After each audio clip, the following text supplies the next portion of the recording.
Share बाजार में Paytm की पिटाई लगातार जारी है। पिछले 5 ट्रेडिंग सेशन से पेटीएम की क्लोजिंग लाल निशान में हो रही है। जिस दिन से शेयर लिस्ट हुआ है तब से अब तक इशू प्राइस कोई नहीं छुपाया है, यानी जिन निवेशकों ने छोटी अवधि के लिए इस शेयर में पैसा लगाया उनको निराशा ही हाथ लगी।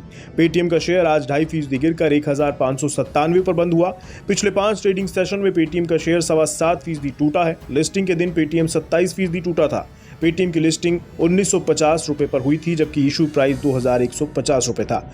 पेटीएम के दूसरी तिमाही के खराब नतीजों के बाद कंपनी के शेयर में गिरावट देखी जा रही है। पेटीएम पर ब्रोकर्स की भी अलग अलग राय है। कुछ ब्रोकर्स इस शेयर में और गिरावट की उम्मीद जता रहे हैं, जबकि कुछ इसमें मजबूती के संकेत दे रहे हैं।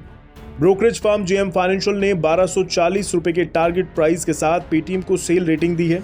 जेएम फाइनेंशियल ने कहा है कि पेटीएम को नए ग्राहकों को जोड़ने में कड़े मुकाबले का सामना करना पड़ रहा है।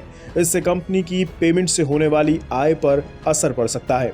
वहीं विदेशी ब्रोकरेज फर्म मैक्वायर ने सेल रेटिंग के साथ अपना टारगेट प्राइस 1200 रुपए पर बरकरार रखा है। मैक्वायर का कहना है कि पेटीएम के दूसरे तिमाही के नतीजे घोषित होने के बाद स्टॉक का प्रदर्शन कमजोर रह सकता है।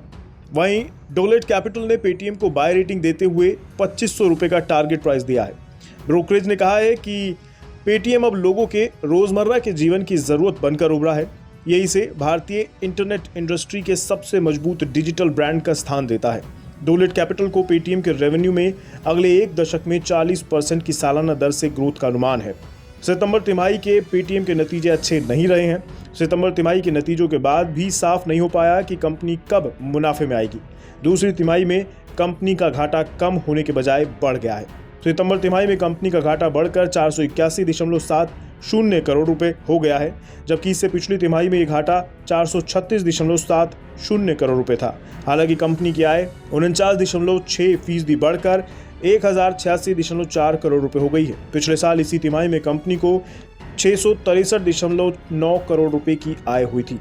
कंपनी की आय में नॉन यूपीआई पेमेंट वॉल्यूम यानी जीएमवी में 52% की ग्रोथ और फाइनेंशियल सर्विसेज कारोबार में 3% से ज्यादा की ग्रोथ रही है।